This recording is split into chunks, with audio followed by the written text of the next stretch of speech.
Nah jadi jelema nu tawakal teh bakal ditangtayunan ku Gusti Allah Subhanahu wa ta'ala. Ajeun ku kumaha ge sok geura tawakal ka Allah. Nah ingat orang mah bisa ngan ngomong doang tawakal dek hari dek munggah haji beka karat ngalengkah suku hareup atuhud bismillahirrahmanirrahim tawakkaltu 'alallah wala haula sungut doang hate mah henteu pasrahkeun ka Gusti Allah. Hiji cek hatim asom rizki nu urang moal ku batur. Inget ka dongeng abah bae ku kula sok didongeng-dongengkeun aya jelema keur ngadahar jagong teh. Begitu ngadahar jagong kakara ge datang ka dieu, nah aya kotok jalak sia cek jalan teh watu eta diudang kotok jalak teh atuh cepat geus teu beunang balik deui ka imah. Nah cek cenah horeganan geus datang ka sumut ge aya lain rezeki mah pacokotok keur ngalamun bae ge nang 10 menit ngahanju-hanjunya aya jelema tetangga. Assalamualaikum. Waalaikumsalam. Enaon? Kula boga tanggal jagong di kulup ya jamang haji. Tadi ku aing deuk di dahar sakiana tadi pacokotok ka ditu. Ieu ku datang sapiring ieu. Tah, ieu tawakal. Lamun urang napak kurang tawakal nu lain rezeki urang geus datang ka sumut ge ka dieu lain nu urang mah lain bae. Dasar nu urang kajenting jauh ti mana datang bae. Kula asok aya merenung setik aya urang Lampung datang ka imah, Masya Allah temawa kadu geus rapi jasa cucukan dibawa ku jasa sebelah tilu Assalamualaikum salam kula mah ka dieu teh cenah ieu buka tangkal kadu di imah alhamdulillah amis jasa inget ka kiai cek cenah teh kula diberesin kula mah nganterkeun doang kula deuk balik deui nganterkeun kadu ti Lampung nganterkeun ngan genep-genepna deui. Coba eta, ya Allah ya Rabbi, Masya Allah. Yes. Jadi teh nyana balik itu bere ongkos embung, jangan kalau mah inget bae ka kiai. Beres. Kan dihitung tah akulah pamajikan anak kabeh mantep ya. Pas dibukaan teh aya tamu. Tamu udah beuki jasa ka kadu. Modal Ki Azizi gitulah tamuna. Maksudna babaturan deukeut jasa. Aja dah, jadi keur buka kado, Masya Allah, hobi kula, cekula teh anak pemajikannya sebenarnya henteu, tapi jadal milu nih meruksa mobil, atau tepan ti Lampung, kadieu maksudnya mah jang kula jang keluarga, nah datang sa mobil, pulangan ke bagian 2 nyamplung, nyana bae nu loba mah bener aja nih ngeuna amat ngena tolol sia. Tapi kulantaran rizkina berenang Masya Allah itu masalahnya rizkinya anak. Nah kos gitulah Allah ngatur lawan ku urang di tapakuran pohara jasa di Lampung datang jang kula jol dibelah teh aya tamu anu akrab jasa tamuna barengan ngadahar siring nyamplung Allah ngatur seperti eta. Ulah boga pikiran kieu mun ulah waka dibuka mah seubeuh meureun. Ulah boga pikiran gos gitu lantaran memang geus rezekinya anak. Nah lamun urang pasrah bahwa rezeki nu urang moal ku batur nu batur moal ku urang tenang. 2 amal moal bisa digantian ku batur anak itu urang kudu sigreg. 3 maot eueuh nu ngabejaan ngada-ada kabeh ge maot mah dek datang. Nomor 3 Allah deuleukeun bae ka urang sadetik teu pernah teu deuleukeun. Bahasana ge laisa baini wa bainaka bainun antara anjeun jeung kaula cek Allah eueuh antara lantaran bi takumu ku ayana kaula ku kaula maneh jumeneng wa bi ku ayana kaula anjeun teh hirup dihirupkeun ku kaula diatur ku kaula laisa baini wa bainaka bainun antara kula jeung anjeun cek Allah eueuh masa eueuh antara ngan anjeunna nu boloon cek Gusti Allah kunaon atuh teu boga perasaan deukeut padahal wa nahnu aqrabu ilaihi min hablil warid. Terjemahanana ana aqrabu min nafsika wa ana aqrabu min nutkika wa ana aqrabu min hablil warid.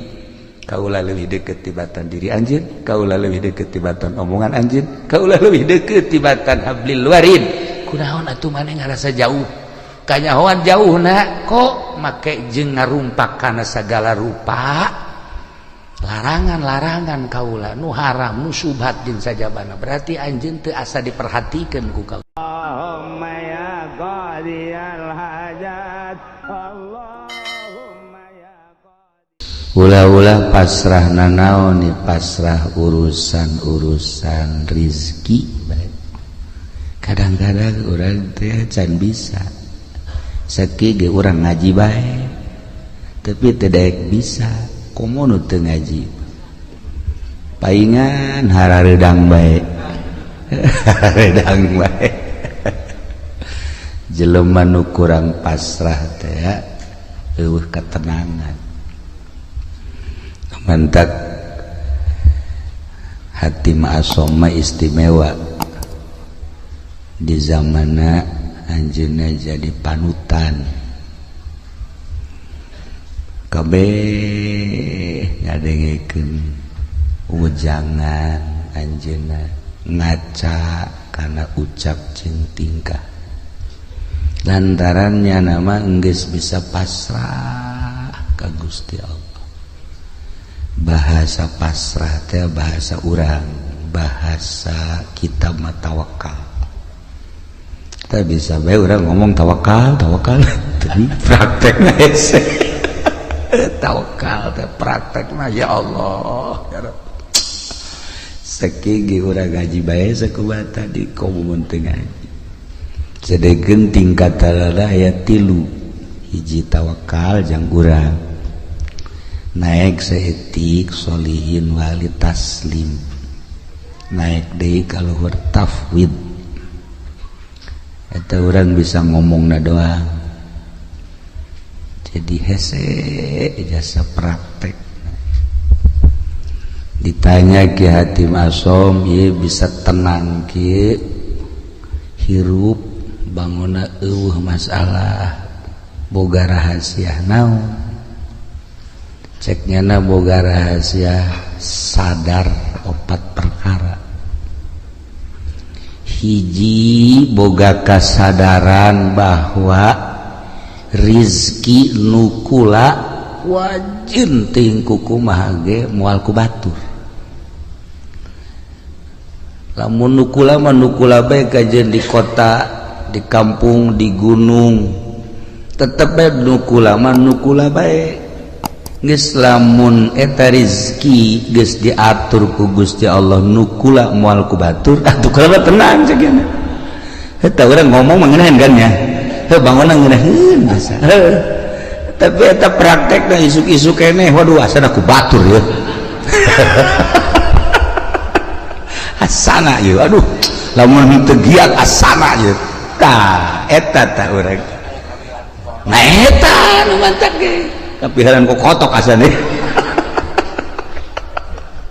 tah mantap kula tenang jak jada ngoat wajen kumaha ge nukula tetep nukula bae nu lain tetep bae nu lain tah eta tah urang geus nyaho kos kitu teh geus nyaho tah jang ketenangan urang tawakkaltu 'alallah wala haula wala quwata illa billahil aliyil azim pasrah diri ka Allah urang mah teu daya teu upaya geus diatur ku Gusti Allah urang tinggal sadarna jeung praktek data nu hese tah bisa eta beta hiji tah merdeka urang hirup merdeka tah urang hirup tenang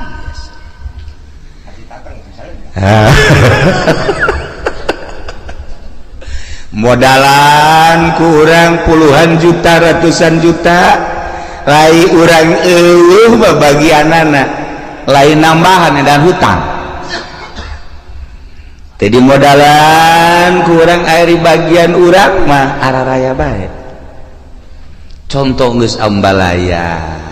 tah tinggal kasadaranana nu encan aya di urang neangan ilmu sadar ieu lah nu hese jang nyadarkeun diri urang supaya urang bener-bener tawakkaltu 'alallah ya Allah tayatalah Hatim Asom hebat ditanya deh nomor kedua tina opat naon nomor kedua tina opat sadar bahwa perbuatan amal-amal nu dititah ku Allah moal bisa digantian ku batur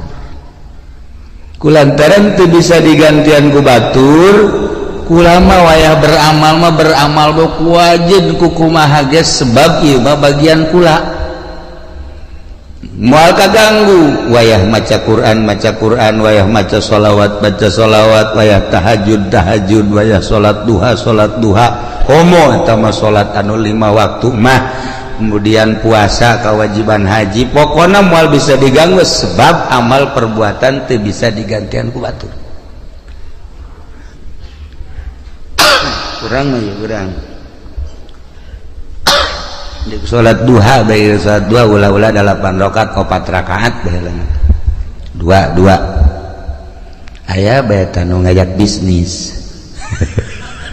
tuh mah sorry bae eleh taku bisnis tah ji ieu urang berangkat ye non lantaran waduh ieu mah gede ieu keuntunganana ieu coba dek sholat duha teh jadi teu bisa digantian teh padahal mah salat duha tah tungtung nama bisnis ngajejas salat duha henteu tah eta urang teu bisa teh istiqomah badak cek hati masuk iya tuh kula mah wayah beramal sebab ieu teu bisa digantian kudu sejen cekeun ayo bae ya Allah ya Rabbi da mentak ayalah nyana ngabogaan hizib hatim iyalah kaistiqomahan kula cekna sebab yakin amal teu bisa digantian ku batur salila hirup kula moal lila hirup di alam dunia rugi lamun kula haju ninggalkeun beramal Masya Allah ieu jang kelas biasa ieu mah sebenarnya ieu mah jang kelas urang Pasir Gadung jang kelas Pasir Gadung ieu mah kelas biasa-biasa. Ya Allah ya Rabbi taraweh bagi orang mah tidalan taraweh 10 menit selesai di mana eta Pasir Gadung 10 menit selesai malah mah ayeuna memeh Isa taraweh na memeh Isa cenah batur taraweh urang mah ngarokok goblok teh coba tah ieu beramal teh urang lalawara aja dipigawe ku dipagaweuna cantang tu jadi amal ya Allah ya Rabbi tah ieu nu kadua katilu naon nu katilu sadar bahwa maut eta bakal datang jeung datangna teh ngadadak henteu pernah aya surat heula kepada yang terhormat Lurah Miskar seminggu yang akan datang engkau akan dicabut kan ngeunaan bos gitu mata atuh henteu Lurah Miskarna keur di showroom pae yes urang ngadenge nu maot di masjid keur sujud senang urang nu maot keur tahlil senang urang maot keur maca Quran Masya Allah maot keur ibadah zikir ya Allah ya Rabb maot keur itikaf Masya Allah kan ieu mah keur di hotel Masya Allah di anu osok mandi aya uapan teh naon teh misal ngaranna ulah seuri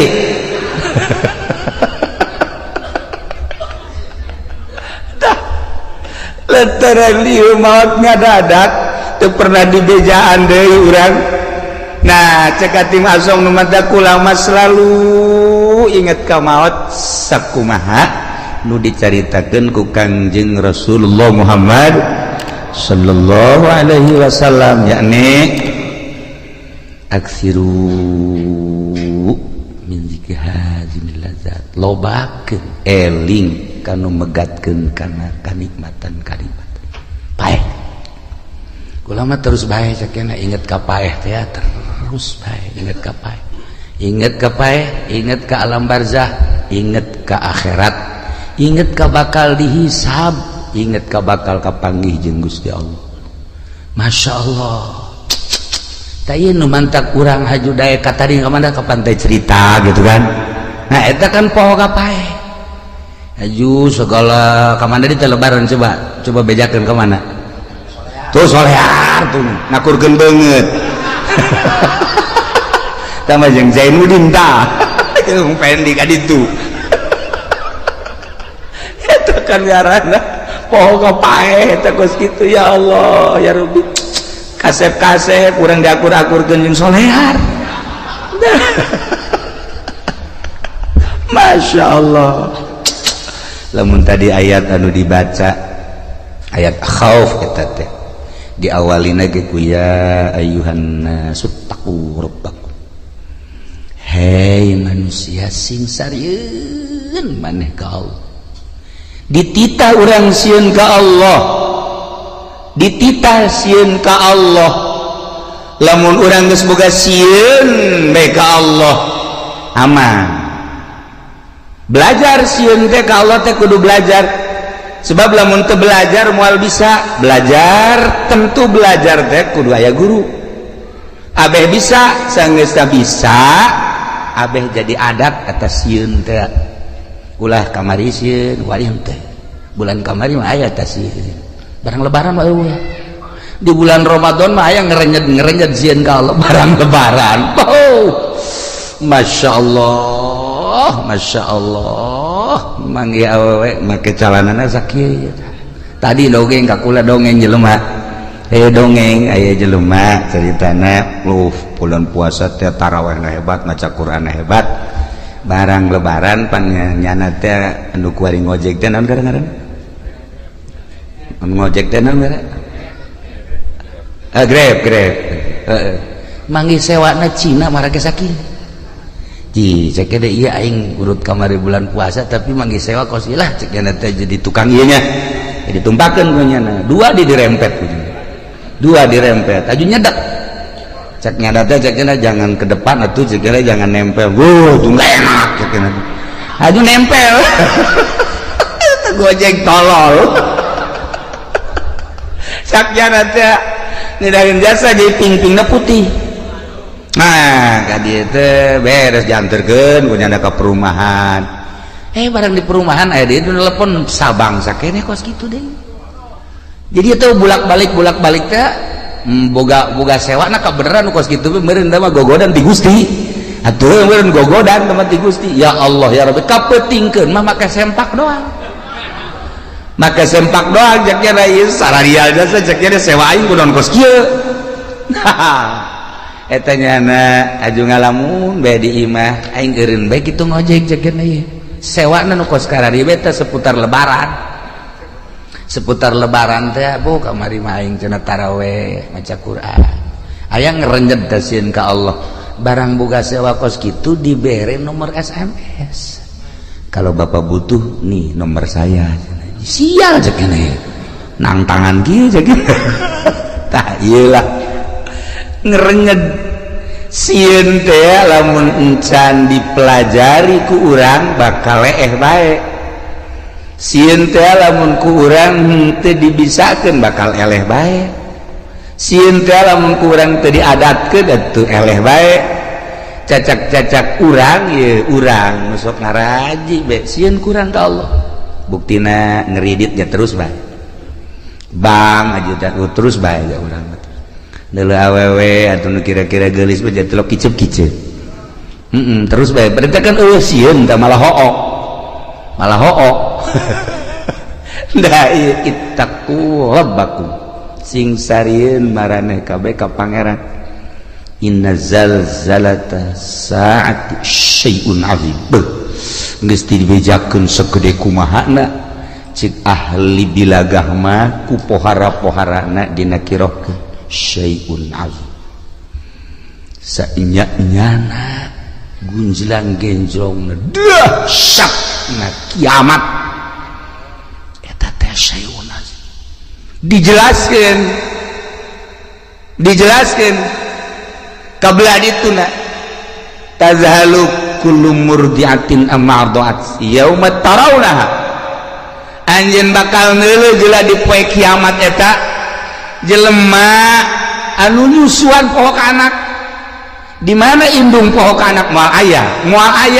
tetapi ieu mah dilucuteun bae udah dahsyatna coba eta masyaallah tazhalu kullu murdiatin amma ardhat wa tadau kullu zati hamlin hamlaha nu reuneuh ngadadak ka juru nu reuneuh ngadadak brek ka juru geus acak-acakan geus acak-acakan masyaallah bahkan leuleuh jelema teh ya sukaro wa mahum bisukaro marabok singgolea padahal mah teu mabok teh naon teu mabok teh naon eta kadahsyatan poe kiamat sabenerna mah kiamat eta di hareupeun urang kiamat eta di hareupeun urang di hareupeun urang teh kiamat kubro engke kiamat sugro hae nu tadi dicaritakeun teh maut emang maut kumaha gitu dedeulean nu ieu teh pan dirobah lah kajeun teuing molotot ge di kieu-kieu teh ku urang di kieu-kieu wal bisa dirobah ku Allah dedeuleunana teh misalna urang misar maot teh misalnya molotot nyana tah neuleuh nu kamari ngabonceng si Mbak teh araya tadi kadeuleuh oh iya cak urang misar teh ngajurus ka neraka jahanam kadeuleuh tah nu kamari teh ngabohong teh kadeuleuh nu kamari teh nipu teh kadeuleuh nu kamari naon deui urang misar coba sebutan buat kadareuleun tah amal-amal urang anu bakal ngadorong urang ka neraka amal urang nu bakal ngadorong ka sorga eta teh dibuktikeun eta teh lain teh dahsyat syai'un azim inna zalzalatas saati syai'un azim masyaallah ya ditungtungna nu mentak awalna ge tadi teh walakinnallaha dan ya ayyuhan nasu taqu rabbakum horenganan walakinna azaballahi syadid siksa Allah wah sakira-kira urang dideuleukeun ka siksa Allah setik bae cara neuleuhna Kangjeng Nabi moal bisa seri-seri acan cek Kangjeng Nabi niscaya maneh careurik bae tapi urang mah pan ieu tenang-tenang bae nya urang mah kalem-kalem bae biasa bae deres nu ngora keneh mah ieu nu geus karorot ge biasa bae nu geus karorot malah main HP boga HP na ge 3 pan boga HP na ge 3 tenang da suka kamar teh lain nasbeh ngeuleuhan WA-an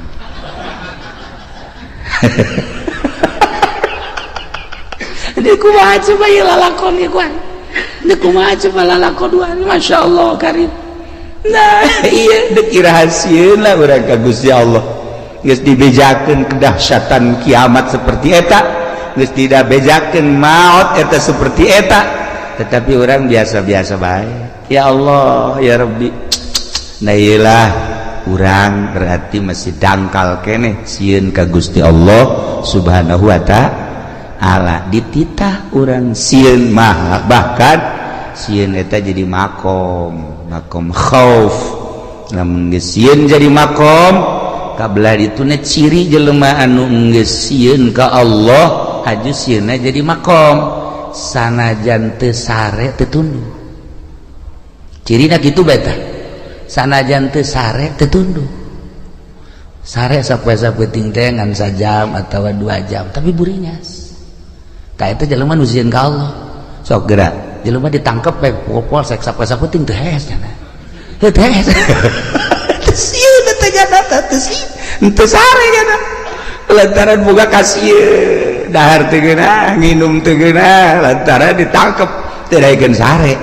urang ngahareupan siksa nu sakitu dahsyatna lamun nyaritakeun siksa ulah jauh-jauh di Bukhari bae di Bukhari kabari kula gaji Bukhari saeutik we heulanan kesang ieu mah bab kesang bae tadina kitab Bukhari aya jelema engke di akhirat kesangna ngan datang ka sakengkeongan amalna nu gorengna datang ka dinya leres aya nu datang ka dengkul masih kuku cuprakan keneh aya nu kesang teh datang ka cangkeng masih bisa ngap-ngapan aya nu kesang teh datang ka beuheung masih keneh bisa kikiran aya nu kesang teh datang ka irung aya kesang liput teh kumaha coba bab kesang we heulanan bab kesang di akhirat ngarendeng jeung jelema nu bagus kesangnyana kesang itu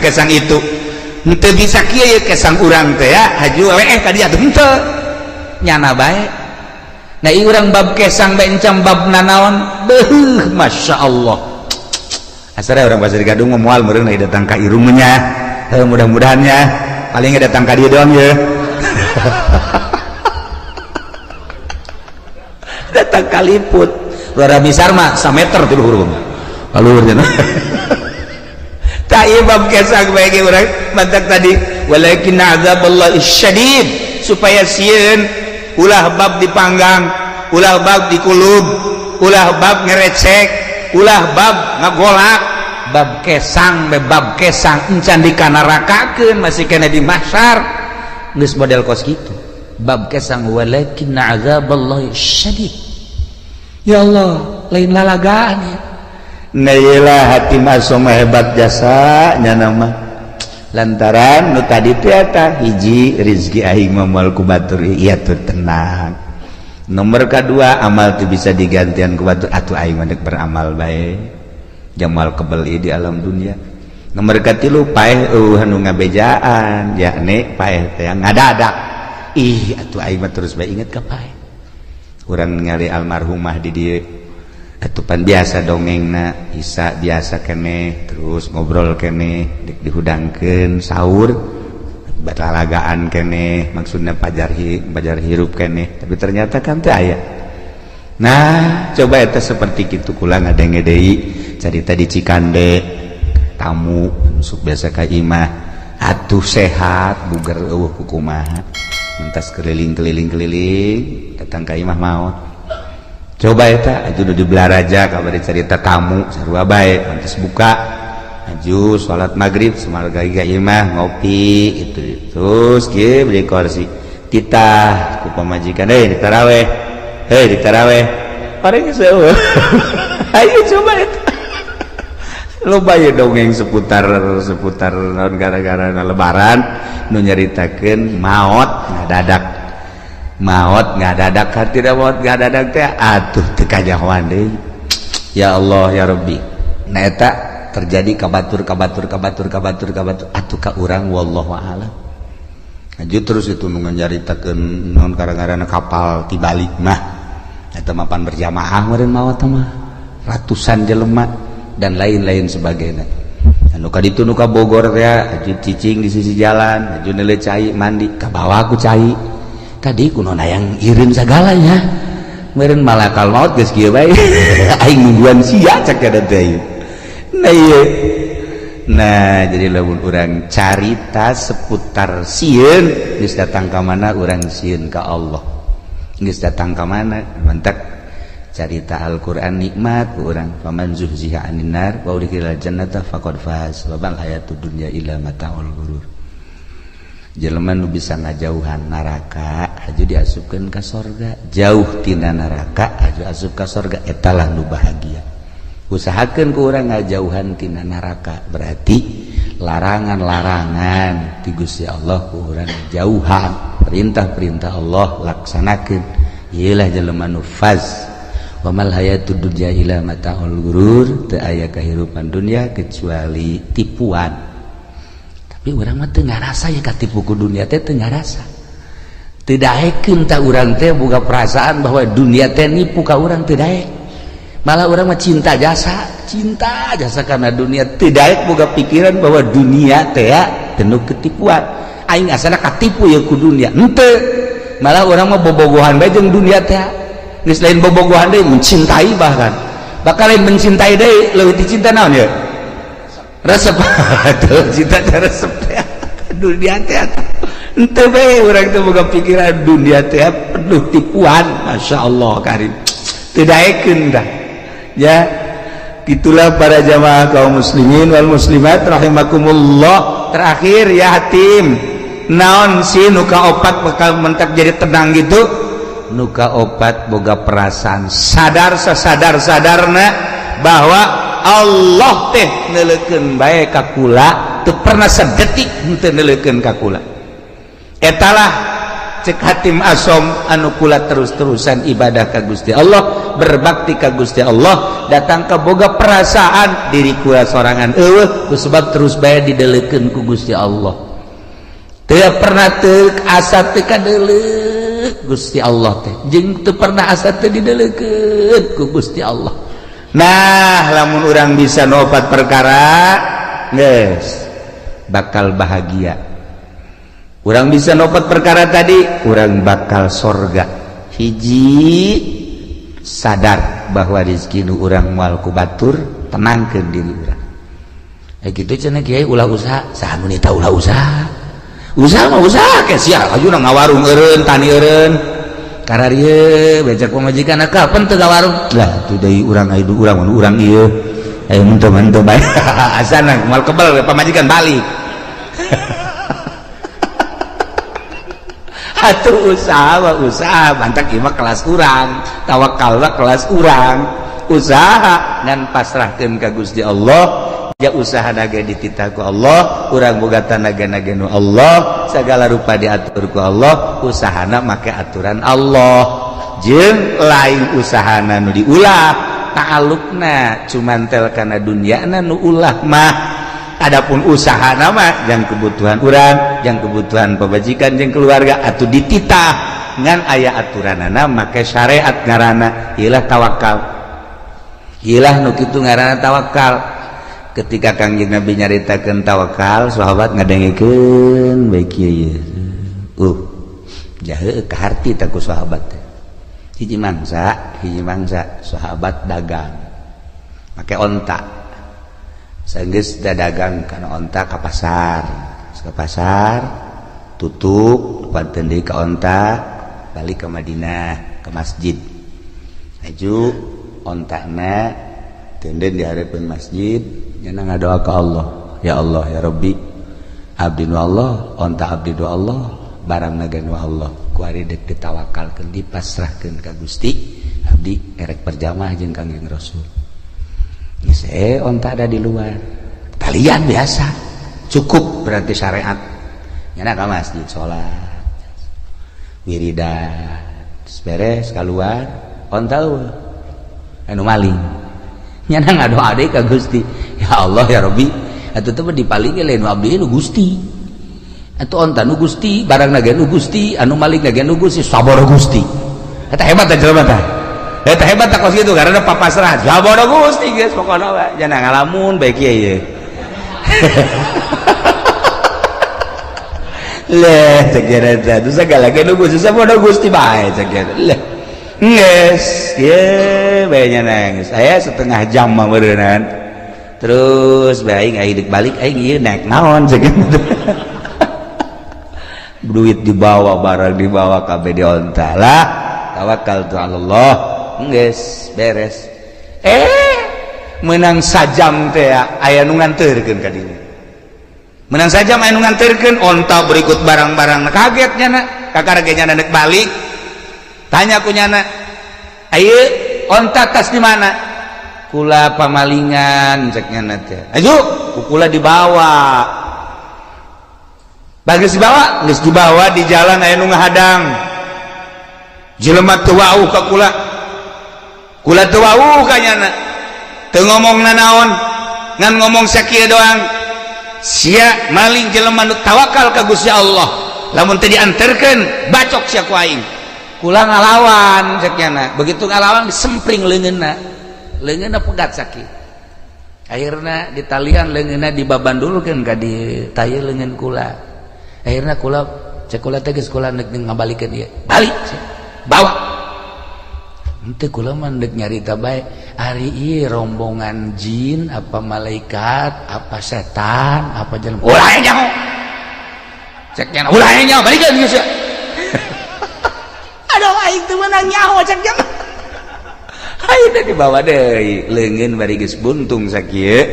Nah, jadi jelema nu tawakal teh bakal ditangtayunan ku Gusti Allah Subhanahu wa taala. Ajeun ku kumaha ge sok geura tawakal ka Allah. Nah, ingat orang mah bisa ngan ngomong doang tawakal dek ari dek munggah haji be kakarek ngalengkah suku hareup.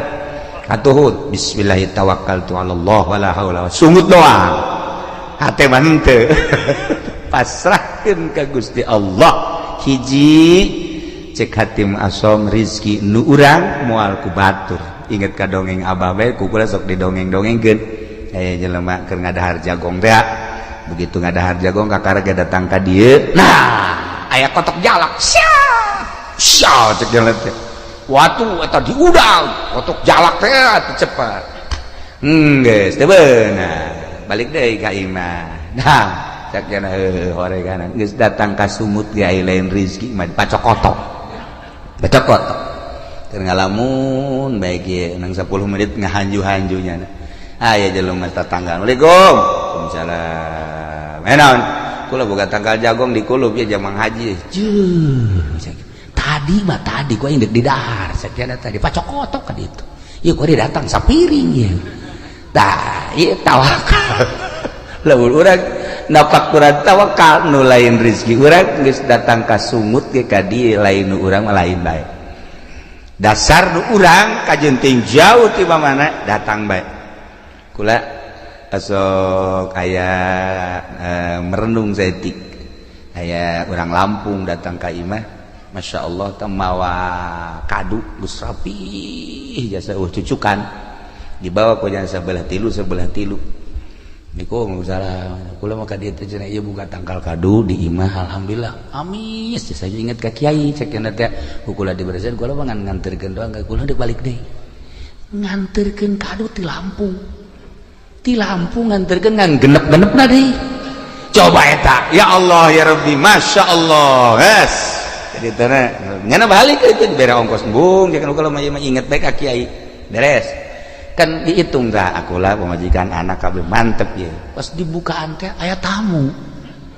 udah beuki jasa ka kadu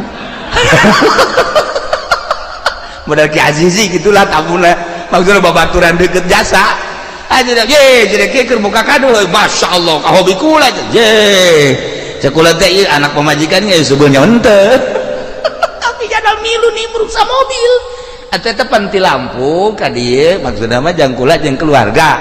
nah nyana datang sa mobil pulangan ka bagian 2 nyamplung nyana bae nu loba mah bener aja ku ngeunah amat ngeunah tolol sia tapi kulantaran rizkina beureunanan Masya Allah atuh masalahnya rizkinya anak nah kos kitulah Allah ngatur lamun ku urang di tapakuran pohara jasa di Lampung datang jangkula jol dibelah teh aya tamu anu akrab jasa tamuna barengan ngadahar siring nyamplung Allah ngatur seperti eta ulah boga pikiran kieu mun ulah waka dibuka mah coba meureun ulah boga pikiran gos kitu lantaran memang geus rezekinya anak nah lamun urang pasrah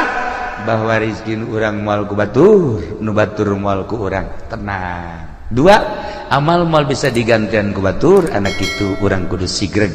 3 maot eueuh nu ngabejaan ngada-ada kabeh ge maot mah dek datang nomor ka 3 Allah deuleukeun bae ka urang sadetik teu pernah teu deuleukeun bahasana ge laisa baini wa bainaka bainun antara anjeun jeung kaula cek Allah eueuh antara lantaran bi takumu ku ayana kaula ku kaula maneh jumeneng wabi ku ayana kaula anjeun teh hirup dihirupkeun ku kaula diatur ku kaula laisa baini wa bainaka bainun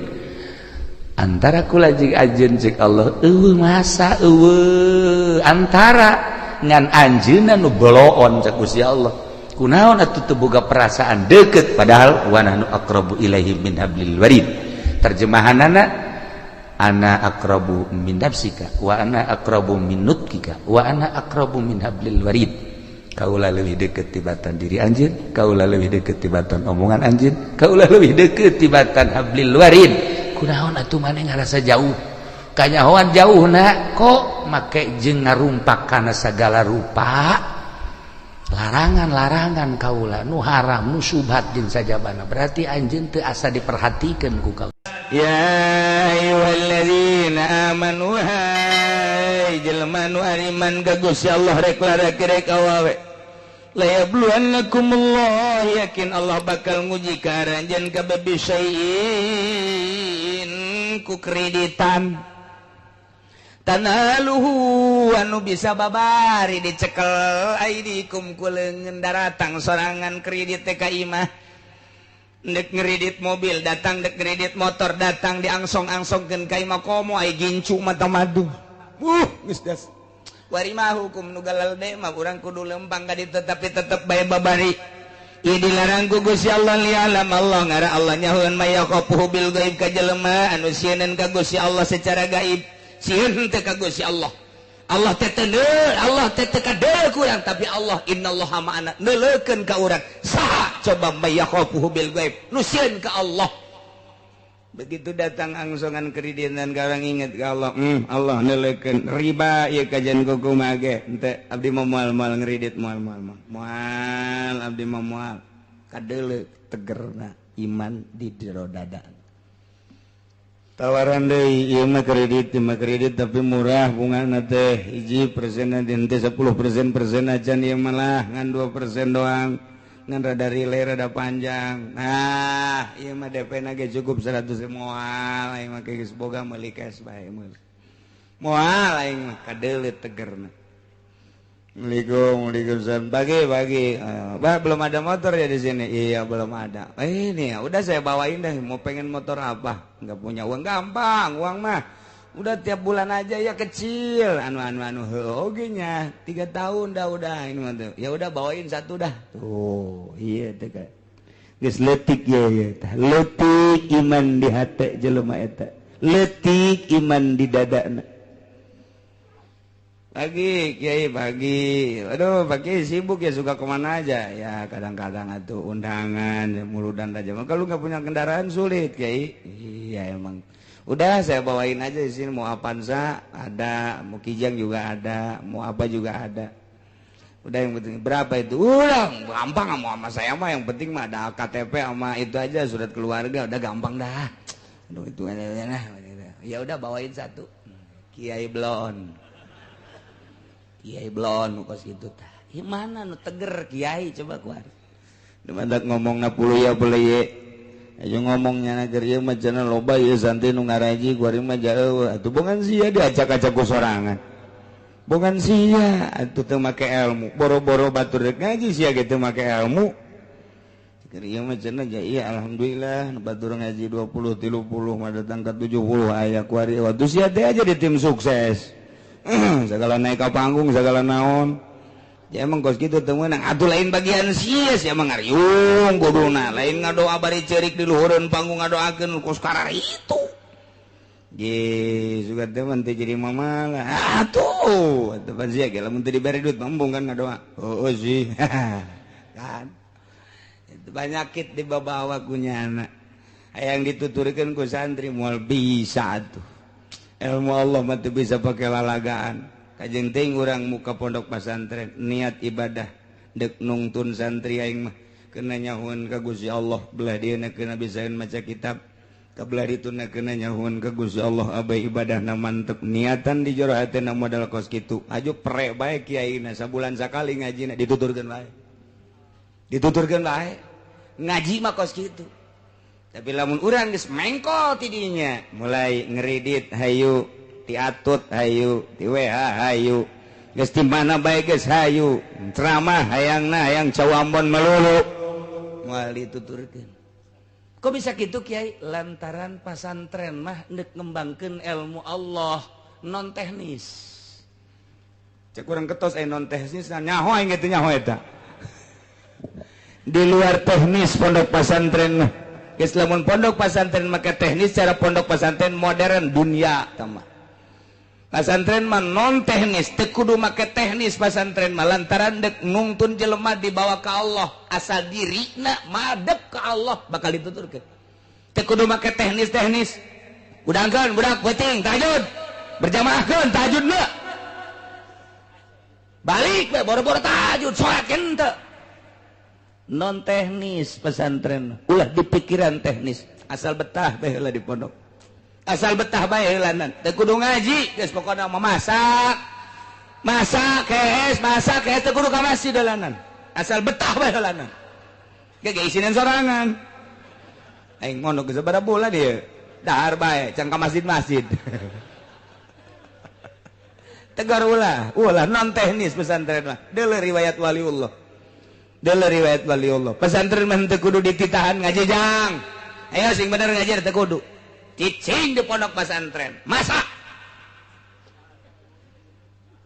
kayak beak duit bapana neng sebulan 2 bulan kakarak nyana ka masjid berjamaah Allah Akbar nongkrong ngajinya kita naon kita aing macan boga mulu ka ngaji geus ya ku kiai ge asal betah bae sebenarnya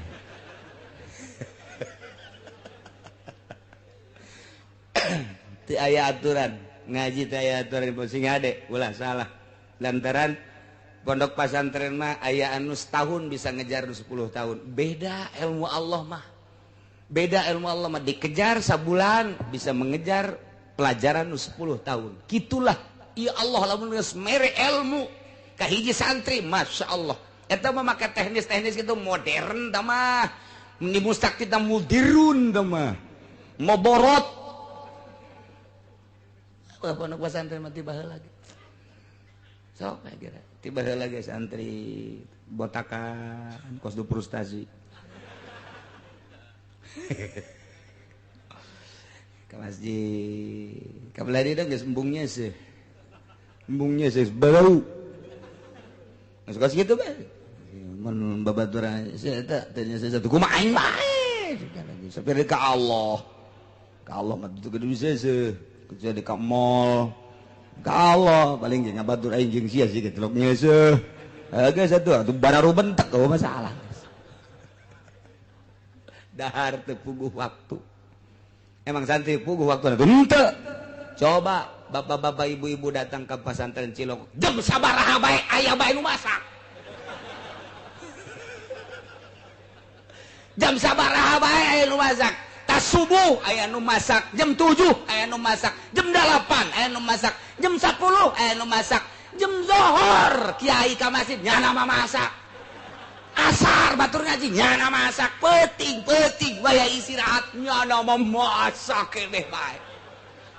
aja dicarekan ku kiai na dolah emang kos gitu pondok mah bebas di pondok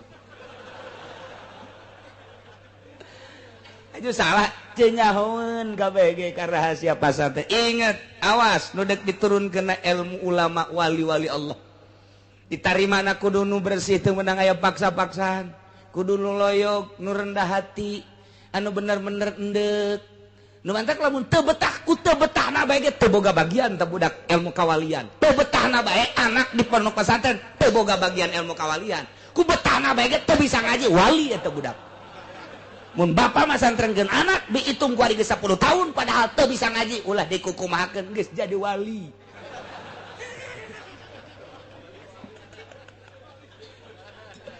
ye emang lain deui atuh lain dari pondok pesantren teh meunang aya aturan-aturan eta mah aturan-aturan ge sewaktu-waktu teu berjamaah saleter eta mah sakadar ngagiatkeun doang kiai teh teu salat subuh berjamaah saleter di jero hatena mah biasa-biasanya supaya budak giat doang kebelah dituna geus giat batu geus henteu deui mana aya nu langgeng aturan di pondok pesantren tuh biasa bae sabulan 2 bulan guys jangan rada betah mulai ngaji sorogan ilaman lawa mina bina mina tu ambilin baru sirama tu bukan mantul kita bang ngaji di pondok kos lalagaan nabi jatuh mana bayadun leng saminggu tuh ngaji ngaji tadi pohon deui ya tatepkeun aing geus geus kitu bae pokona pondok pesantren mah setahun 2 tahun 3 tahun 4 tahun 5 tahun 6 tahun aya muludan di mana ceng sia pesantren geus kebal coba sia jadi MC tukang ngatur-ngatur teh siap padahal mah aing can bisa ieu sebenarnya ngan pantang mundur santri mah konsepna ti ditu mundur komo bab ngariung mah jadi MC ngadadak bisana santri emang dididik ku guruna titah jadi protokol henteu pendidikan protokol pendidikan MC begitu bisa nyana kebeneran dari korina jeng korina can datang hawasina aceng banyak siap nyana pan jadi kori pohara jasa pan ya beda sautak saeutik lah beres ya tuh sambutan tuan rumah aceng bae lah sambutan tuan rumah sekalian guys gas mau balik lambat macet nyaw datang nyaw teh aceng siap diborong ku sorangan bae datang ka imam nya ngalamun bae aing sina naonan cenah santri wagos kitu emang aya nu dipetakeun ti mimina bahan-bahan ngaji doang ngaji ke metakna di imah kabeh santri mah kos kitu tidok aya coba ayeuna pipidatoan eueuh ti dituna coba kokorian eueuh ti dituna kumaha prakna bae tuh kakarak dirinya mikirnya oh berarti iya ya nu kapake ye di lembur teh karak nya mikir saeutak saeutik der bae geus 10 tahun diustadkeun tad kemana tad ulah marah emang gitu aduh aing naik jadi ustad dia isuk tad kemana orang nonton bola yuk siap ustad bae wah nonton bola menonton bola bae da ustad tah santri mah non teknis kajian gedeng teu meunang terus bae kiai na ngaji bae lillahi taala teu meunang marah ka santrina teh ai lain boga maksud tertentu mah kecuali boga maksud tertentu ngadidik ku cara marah masalah breng 10 tahun 15 tahun kadeuleuh ku ari padahal mah di pondokna tilok ngaji tapi di imahna masyaallah kapake tuh cek lembur teh ajang ulah ka mana nya ieu masjid jauh deui di kokolot teh aing dikolotkeun burung jeung nya nya hatena seserian leh siap sapira jadi imam leh santri ogos kitu eueuh nun teu maju kabeh ge maju dak di Jakarta coba nu nyekel masjid pondok pasar naon kata musola santri salap mayoritas hampir 70% Jakarta nu aya di masjid urang Pandeglang urang Serang urang Tangerang salap di Bandung sarua bae masjid-masjid dicekelan ku bangsa nu keluaran lain salap masyarakat teu narima heran dipaksakeun ge lain bae cak teh lain kos kitu lain padahal bila mun kaluaran salap masyaallah salah sautak saeutik mah geus maafu naon eta teureuna basicna awalna memang maksud ibadah jadi ngeunaheun dibawana endek ibadah dibawa kudu sok ibadah nikmat tapi lamun masyarakat deuk ibadah dipimpin ku nu lain ibadah duduiteun lain deui bae hatena jadi teu sapagodos antara masinis jeung muatan lain deui sakitu hebatna capetang nya teh lamun khutbah capetang hate teh lain deui bae kunaon nya maksudna lain deuk ibadah lantaran santri mah didik nedek ibadah ngeunah eta mah variasi doang berkat-berkat mah kos kitu mah ibadah tuh matak pondok pesantren mah teu bisa kitu geus lamun kiaina mah hiwal jadi tim sukses di partai misalnya kiaina milu di Golkar sabaraha kiai nu runtuh Tangerang Serang Pandeglang teu kudu ka Jakarta teu kudu ka Jawa Tengah Jawa Timur ambuk naon eta niatanana geus lain deuk ka Allah deui tah mantak sing hade ieu kredit ieu panyakit ka kiai kamari mah cenah aya nu nuturkeun aing ngariung ge dionang ku ari henteu atuh sia teh ku ari mah geus boga apaan sana ngredit goblok kamari mah ku masyarakat teh punten mama ku ari mah punten mama nu kan aya kanan ku ari mah geus di luar nyaritakeun nah lain kiai teh mah kos kitu ngredit lain kiai teh mah nya mah jangan doana ge ini tim sukses lain kiai di satu kangeun mah kos kitu beda geus teh nyambung penyakit dibawa ieu la yabluwannakumullahu bisyai'im minas sayd Gusti Allah teh nyoba ka ahli Mekah ka urang Arab lantaran kehidupan urang Arab teh ngabuburon dicoba ku Gusti Allah supaya ulah ngabuburon kebenaran harita teh keur ari ihram mereka Mekah wa hum muhrimuna jan selanjutna ge lain keur ihram ge ieu teh tepati bagus sabenerna mah dina kahirupan maisha teh urusanana ngabuburon kurang bagus nu paling bagus mah tani nomor kadua dagang eta nu paling hebat mah maisha nomor kahiji tani nomor kadua dagang geus sakitu dagang naga sing hade tani naga sing hade ku ayeuna mah nah lialam Allah maksudna Allah dek nembongkeun ka nyaho Gusti Allah ge lain Allah supaya nyaho lain Allah tedek nembongkeun ka nyaho Gusti Allah nu Gusti Allah geus apalin ilmu zuhurin supaya kanyahoan ku urang saha nu imanna mantep ka Gusti Allah jeung saha nu imanna teu mantep ka Gusti Allah bakal kanyahoan ku urang kanyaho Allah teh bakal kanyahoan ku urang mantap ilmu zuhurin ya Allah setik mayakhafuhu bil ghaib begitu diharamkeun titah ulah ngabuburon saat harita teh awas sing ade lamun masih kene aya anu ngarumpak larangan faman yatada ba'da zalika falahu azabun alim sahabai jelema anu ngaliwat batas takabur berarti tina sabada dilarang ku Gusti Allah teu meunang ngabuburon ai praknya pasta dahu terus bae nyana ngabuburon padahal mah geus dilarang ku Gusti Allah berarti nyana teh teu ngadenge kana larangan Gusti Allah ieu mah awas diancam ku Gusti Allah falahu adzabun kuari geus dilarang ku Allah ku Gusti Allah bang bunga bang haram kredit haram tapi nyana terus bae berarti tada teh pamani tada sahabai kiai pamani tada sahabai ustad pamani tada sahabai tokoh pamani tada sahabai masyarakat mukminin mukminat sahabai anu ngaliwat atas takabur berarti geus diharamkeun kredit diharamkeun buga bang terus bae cak Allah falahu azabun siksa wae tinggal nyaritakeun siksana apakah di akhirat apa di dunia kila cek sakaol mah di akhirat siksana engke bakal dibeuleum ku Gusti Allah dikerebekeun ka neraka jahanam naudzubillah min wakila cek sakaol mah fid dunya wal akhirah minimal jelema anu ngridit jelema anu ngadahar riba bakalna diberena hamwal hazan bingung pikiranna bingung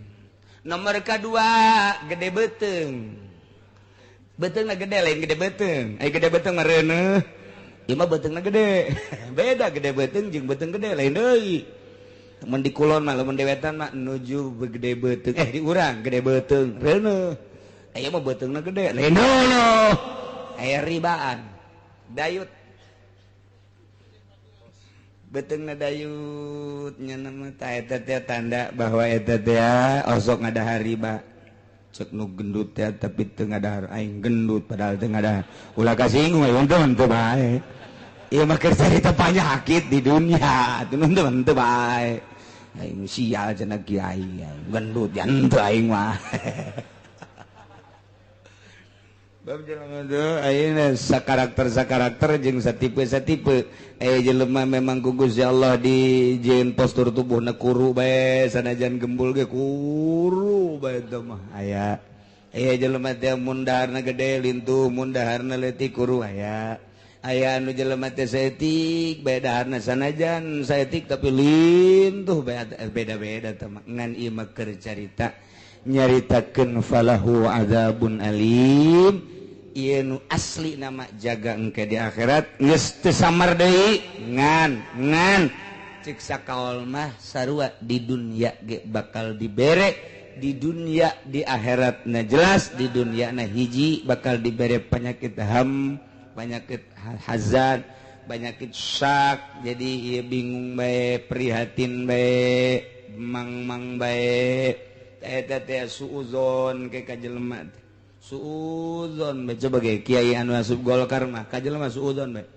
kiai anu asup ulah asup Golkar pamarentah bae nyana sering jeung pamarentah bae nyana asup di jero suuzon bae ka jelema teu meunang nanaon suuzon bae mantak boro-boro jadi wali jadi solihin ge lain diganti ngaran moal lantaran suuzon coba lain lalagaan asal kiai geus bergelut mukhalid jeung pemerintah suuzon teh terus bae kasasaha ge suuzon bae lain cakula sehingga ada besi pajar cakula buka ge kitabna dina tafsir lain cakula kula mah ieu mah ngan nyambung lidah doang ngan kadengna ti sungut kula cabok sia ku aing suuzon bae ge asal geus aya ka pemerintah bae kanu lain teh suuzon bae tapi lamun cekas kiaina waya jeung pemerintah dakwah aing maka pemerintah ge waya jeung pedagang dakwah aing mah waya jeung masyarakat nya nama tilok aya suuzon-suuzonan biasa bae ka Gusti Allah nek duduhkeun ieu mah aing mah ka Gusti Allah wayah nita ngazakat wayah nyaritakeun teh jujur ka pamarentah teh pinarakaeun ka mah kabeh ge jelema kabeh ge yeuh bakal pae lempeng ngeunaheun kadengena sanajan teu nuturkeun kedua sanajan teu nuturkeun ngan kadengena mah tetep ae ngeunaheun atuh nyahoeun nya lagi kanu ngeunaheun mah masyarakat ge aya nuturkeun mah tuh henteu tah eta kos kitu tah lempeng. Nah ieu keur carita falahu adzabun alim bakal disiksa famani tada jelema anu teu nuturkeun ka Gusti Allah pasti disiksa di dieu keur carita cobaan masalah buburon kunyana dirumpak atuh puguh ku Allah dilarang kunyana dilaksanakeun takabur berarti teu nurut ka Gusti Allah pasti disiksa anak puguh ku Gusti Allah dilarang ngeridit teh terus bae motor ngeridit sepeda ngeridit imah ngeridit dahar ge ngeridit terus bae tah eta teh falahu adzabun naudzubillah min mudah-mudahan urang gabehan dibere caang hate urang dibere cekas hate urang sehingga urang narima aturan-aturan ti Gusti Allah bisa ngalaksanakeun sagabeh parentahanana bisa ngajauhan sagabeh laranganana sehingga orang maut aya dina ridho Allah Subhanahu wa taala digiring di mahsyar menuju surga Allah di bawah bendera Kangjeng Nabi urang Kangjeng Nabi Muhammad sallallahu alaihi wasallam uga di bawah bendera panji-panji guru-guru urang anu ahli-ahli Allah Subhanahu wa taala amin ya rabbal wallahu a'lam.